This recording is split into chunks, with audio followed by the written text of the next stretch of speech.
तो बात करते हैं यार ओशियन बेसिन एंड रिलीफ की।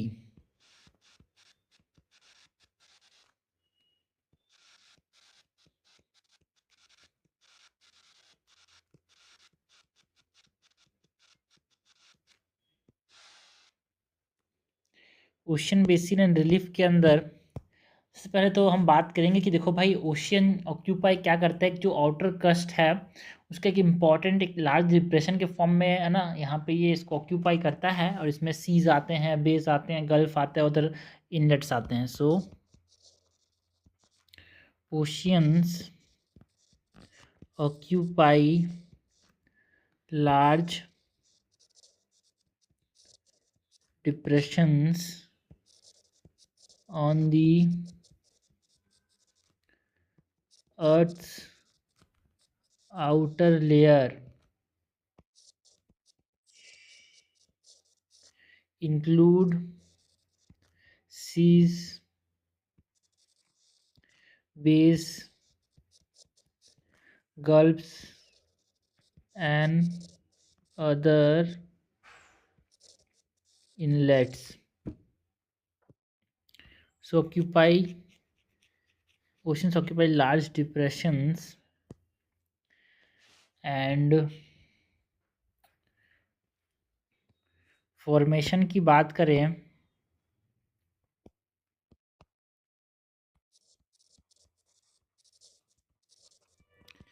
तो ये जो ओशियन है ये फॉर्म कैसे होते हैं भाई, है ना। This are shaped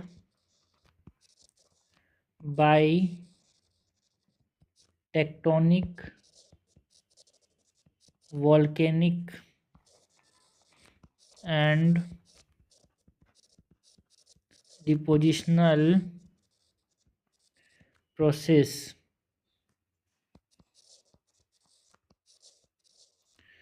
rugged ocean floors की बात करें सो यहाँ पे फीचर्स क्या क्या मिलते हैं भाई, लार्जेस्ट माउंटेन रेंजेस देखने को मिलते हैं, डिपेस्ट है ना ओशन के अंदर लार्जेस्ट तरह से माउंटेन रेंजेस अभी आप अंदर में दिखेगा यार, डीपेस्ट रेंजेस, वास्ट प्लेन जो है ओशियन के अंदर ये सब भी दिखते हैं।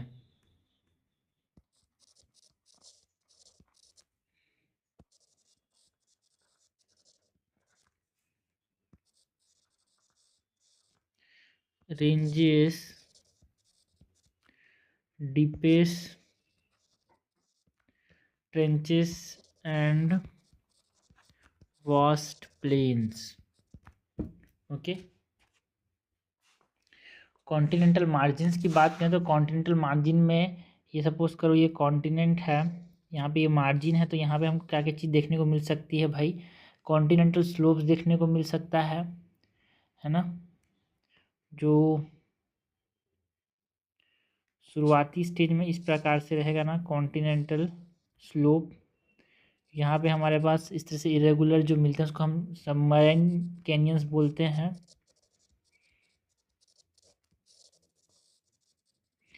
ये कॉन्टिनेंटल स्लोप है।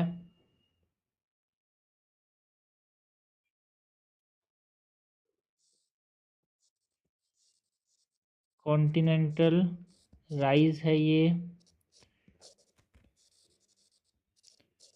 कॉन्टिनेंटल स्लोप है ये।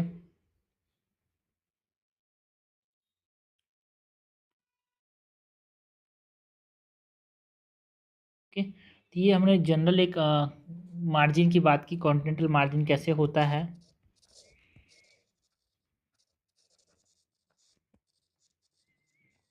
उसकी बात की भाई, है ना। नेक्स्ट हम बात करते हैं major relief of the ocean floors की, जिसमें हम continental shelf, continental slope, continental rise ये सब चीज़ की बात करेंगे।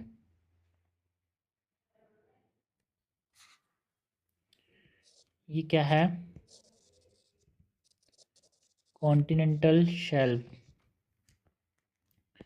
ठीक है भाई। सो बात करते हैं about major relief of the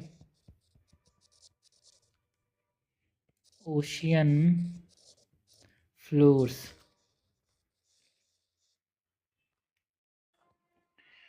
तो सबसे पहले तो हम बात करते हैं अबाउट कॉन्टिनेंटल शेल्फ्स की।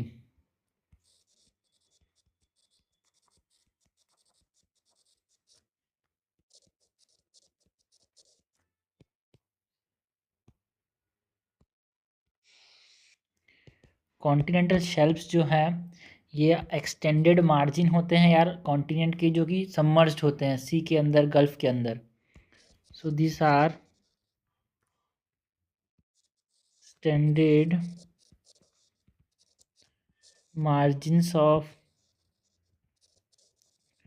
continents which are submerged under shallow seas and gulfs।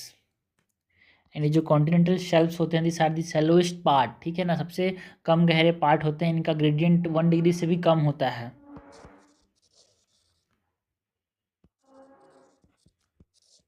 shallowest part with an average gradient of less than equal to 1 degree।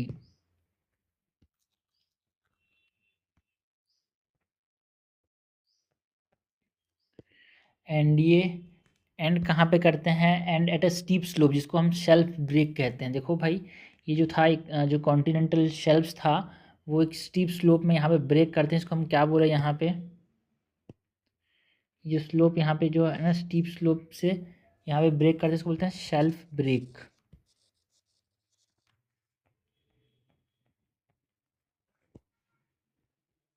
ये बनाने के लिए मैं थोड़ा सा ज़्यादा एंगल बना, इसका एंगल जो होता है बहुत कम होता है भाई, ठीक है, इतना भी ज़्यादा नहीं होता, इसका एंगल थोड़ा कम होता है, 1 डिग्री से भी कम होता है। This is continental shelf, this is submarine canyon and this break जहाँ पे स्टीप हुआ ज़्यादा उसको हमने क्या बोला? शेल्फ ब्रेक कहा, ठीक है। So and at a steep slope called the shelf break।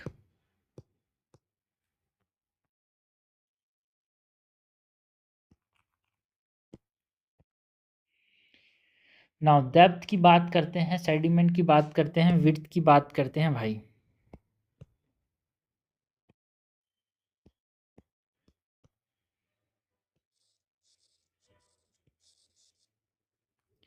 Continental shelves का डेप्थ कितना होता है? इट रेंजेस फ्रॉम 30 मीटर से लेके 600 मीटर तक गहरा हो सकता है। डेप्थ के बाद विड्थ की बात करें तो विड्थ जो है एवरेज में 80 किलोमीटर्स तक ये चौड़ा होता है। एंड नैरो की बात करें तो कितना नैरो हो सकता है यार? कोस्ट ऑफ चिली के जितना to west coast of Sumatra के जितना भी हो सकता है नैरो। ये नैरो वाले की बात कर रहे हैं, ठीक है। एंड वाइड की बात करें तो साइबेरियन शेल्फ बहुत वाइड हो सकता है, 1500 किलोमीटर तक वाइड हो सकता है, चौड़ा यार।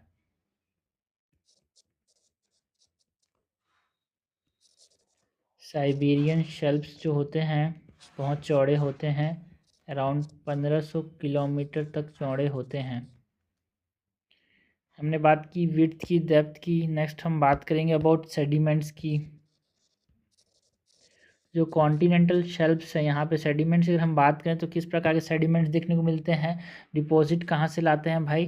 ग्लेशियर्स, रिवर्स, है ना, विंड्स के द्वारा एक तरह से ये आते हैं। और सेडिमेंट्स जो है फॉसिल फ्यूल का सोर्स के फॉर्म में काम करते हैं।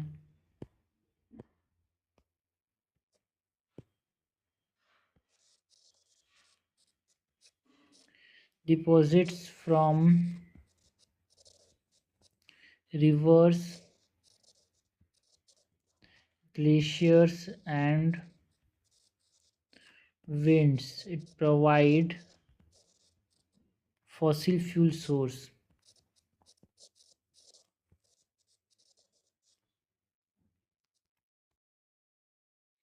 ओके, तो हमने बात की अबाउट कॉन्टिनेंटल शेल्फ्स की। नेक्स्ट जो मेजर रिलीफ की बात करें ओशन फ्लोर में, तो वो है हम बात करेंगे अबाउट कॉन्टिनेंटल स्लोप की।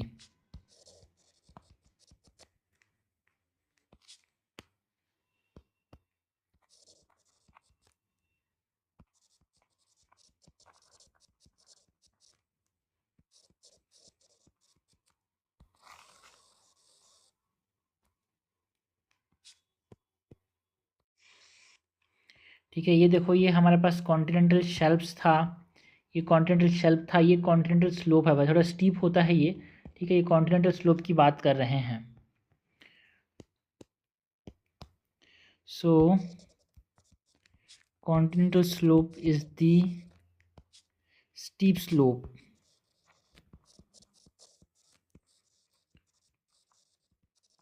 कनेक्टिंग द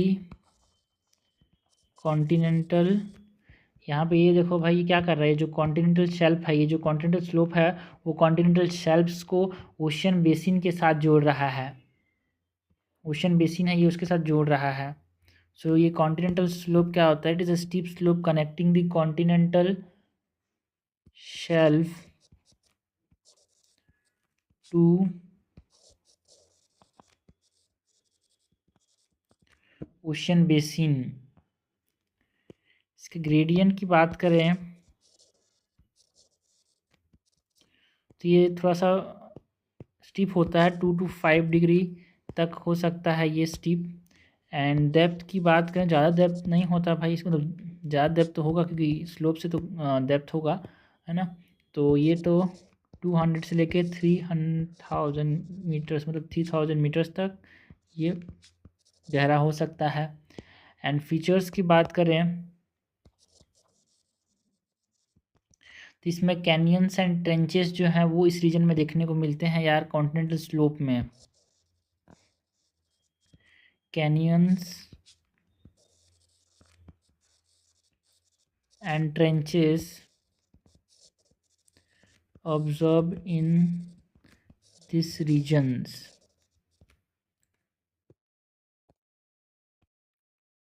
ओके, तो हमने बात की अबाउट कॉन्टिनेंटल स्लोप की। नेक्स्ट हम बात करते हैं डीप सी या फिर एबेसल, है ना। यहाँ पे बात करते हैं कॉन्टिनेंटल राइज की।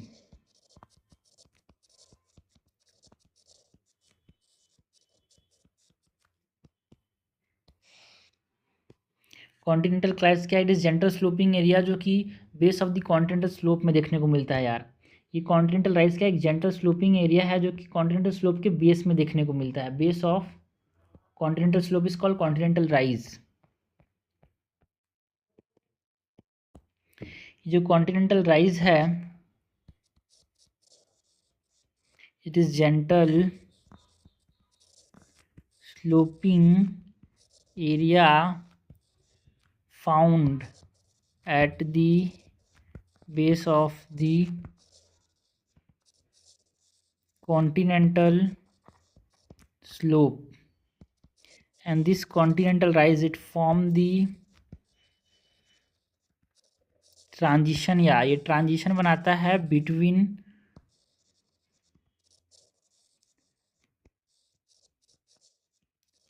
continental margin and the deep ocean floor। Next हम बात करते हैं अबाउट दी डीप सी और एबेसल प्लेन्स की। डीप सी और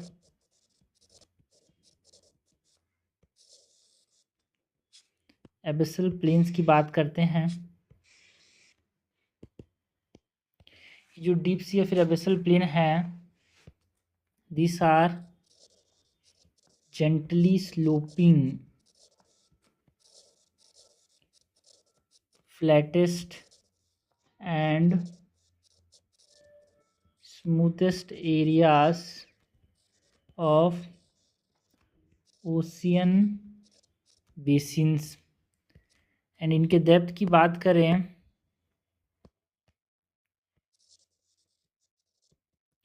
जो डीप सी प्लेन्स हैं इनका डेप्थ क्या हो सकता है भाई, 3,000 से लेके 6,000 मीटर तक ये डेप्थ हो सकता है इनका।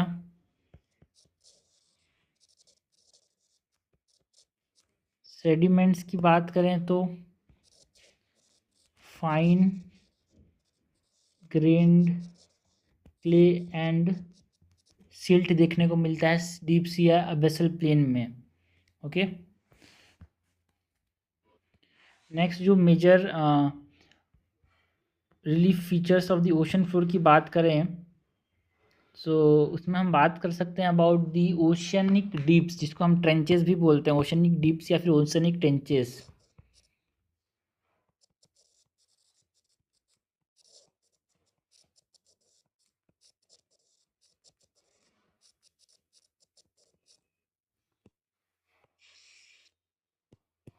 ये जो ओशनिक डीप या फिर ओशनिक ट्रेंचेस हैं, this are the deepest part of the oceans.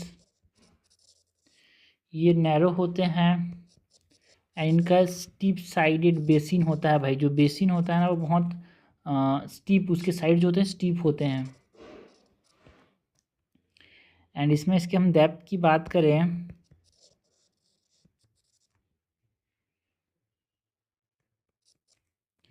तो कितना डेप्थ होता है भाई ओशनिक ट्रेंचेस का? 3 से 5 किलोमीटर तक डीप हो सकते हैं यार, जो सराउंडिंग ओशन फ्लोर्स है उससे डीपर देन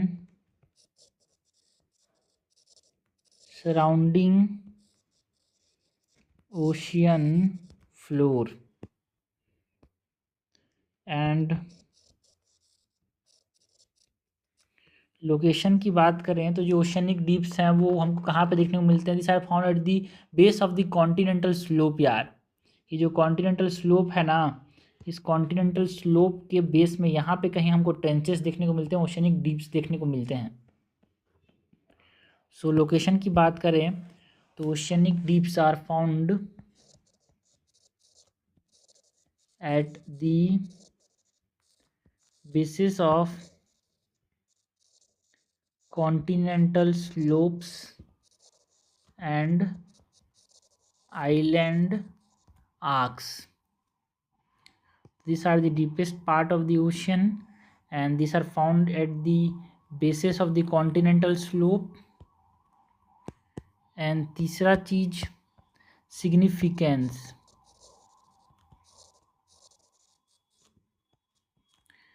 significance की बात करें so these are associated with active volcanoes, earthquakes end plate movements के साथ एसोसिएटेड हैं यार।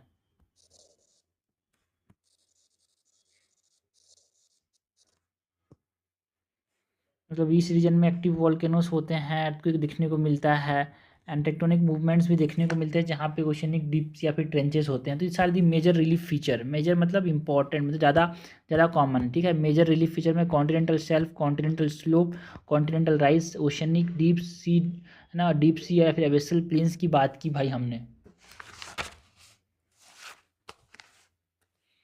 ना। डीप सी या फिर एबेसल इसको प्लेन्स बोलते हैं, दिस आर प्लेन्स यार।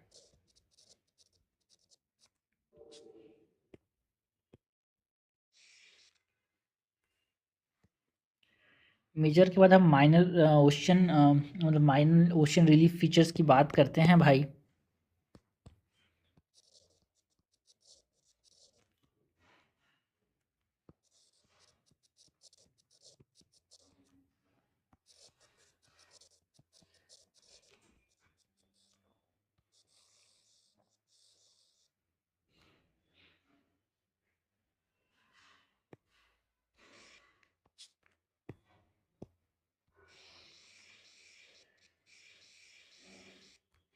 माइनर रिलीफ फीचर्स की बात करते हैं, इसमें हमारे पास मिड ओशियनिक रीजेस की बात करते हैं भाई।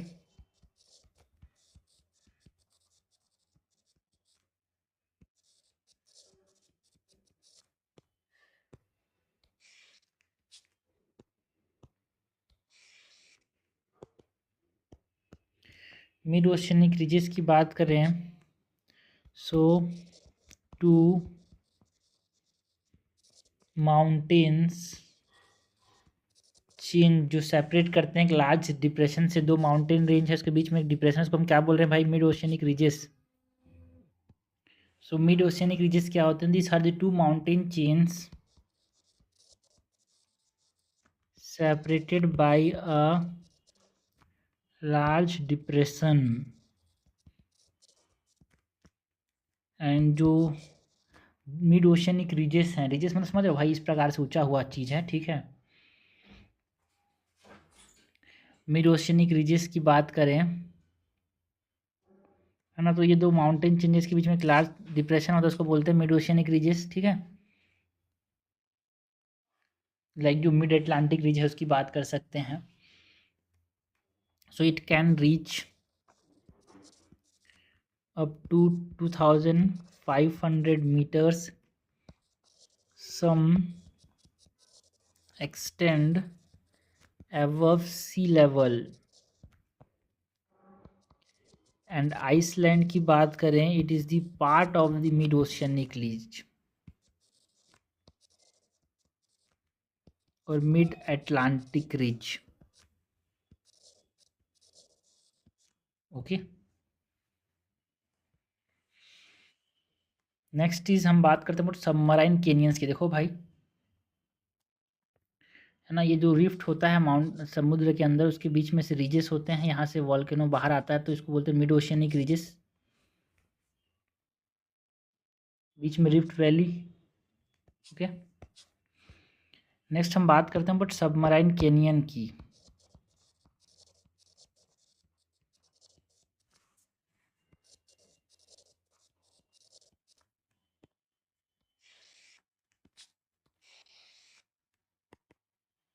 जो सबमराइन कैनियन है, this are what? This are deep valleys cutting across continental shelves, है ना। यहाँ पे मैंने बताया भाई सबमराइन कैनियन, जिसको हमने बोला सबमराइन कैनियंस, यहाँ पे ये कॉन्टिनेंटल शेल्व्स में ही जो डीप वैलीज होते हैं उसको हम सबमराइन कैनियंस बोलते हैं। कट होते हैं भाई, ये स्लोप्स में इसे गहरे जगह होते हैं, उसको बोलते हैं सबमराइन कैनियंस, उसी स्लोप में कट होता है। So this are what? This are the valleys cutting across the continental shelves and slopes. They often क्यों देखने को मिलते हैं यार? रिवर माउथ तक ये हमको देखने को मिलते हैं। They often extend from the river mouth, जो पानी चलता है एक जगह में, चलता आता तो उसके से वो कट करके उसको एक तरह से सबमराइन कैनियन बना देता है। एग्जाम्पल के तौर पे जो हडसन कैनियन है ना, वो एक सबमराइन कैनियन ही था, बट अब वो ऊपर आ गया है, ठीक है। हडसन कैनियन जो है एक बहुत बड़ा कैनियन है, सबमराइन कैनियन है। ओके, हडसन बे में देखने को मिलता है। नेक्स्ट जो माइनर रिलीफ फीचर की हम बात करेंगे, it is about the sea mount. Sea mount नाम से समझ, चोटी होते हैं वॉल्केनिक माउंटेन्स जो कि पॉइंटेड होते हैं भाई। वो समुद्र के अंदर में से वॉल्केनो चलते गया, ये पानी है यहाँ पे, वॉल्केनो आता गया आगे, एक ऊपर आ गया पानी के ऊपर से, तो उसका हमने क्या नाम दिया? Sea mount.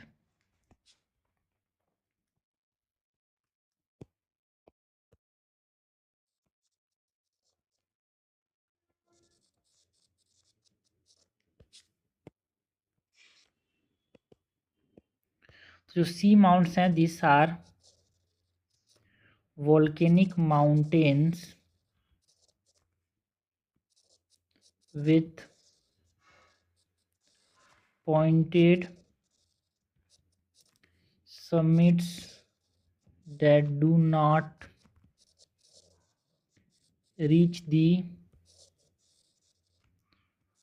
ocean surface, and ये सी माउंट के हाइट की बात करें तो ये 3000 से लेके 4500 मीटर तक ऊंचे हो सकते हैं भाई। एग्जाम्पल की बात करें तो सी माउंट का एक इम्पॉर्टेंट एग्जाम्पल क्या है? जो हवाईयन आइलैंड का जो एक्सटेंशन है ना भाई, एम्परर सी माउंट, है ना, वो इसी का एक एग्जाम्पल, बिकॉज हम Hawaiian islands are what? This are volcanic in origin यार। सो एम्परर सी माउंट जो है, it is the extension of Hawaiian islands, ठीक है भाई, ये सी माउंट्स है, मतलब वॉल्केनो जो था समुद्र के अंदर जब निकलते गया तो ये पानी की जब बाहर आ गया तो एक सी माउंट के फॉर्म में बनाया स्ट्रक्चर, जो स्ट्रक्चर बना उसको सी माउंट बोला। ठीक है, तो हमने बात की वो सी माउंट। नेक्स्ट हम बात करते हैं ग्योट्स की।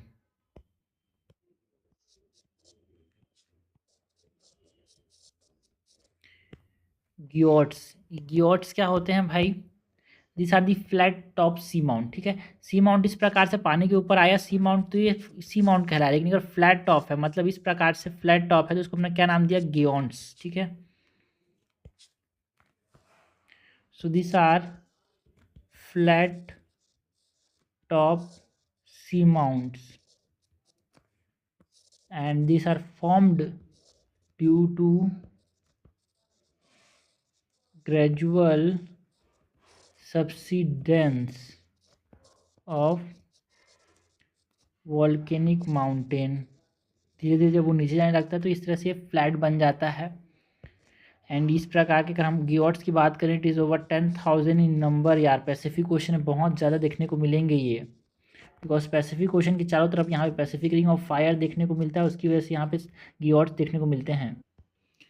गियोट्स के बाद हम बात करते हैं अबाउट अटोल्स की। ये भी एक माइनर रिलीफ फीचर्स हैं। इन अटोल्स भी इसी तरह के होते हैं, बट ट्रॉपिकल ओशन में जो कोरल आइलैंड्स होते हैं ना, उसके चारों तरफ एक सराउंडिंग डिप्रेशन है भाई, अटोल्स।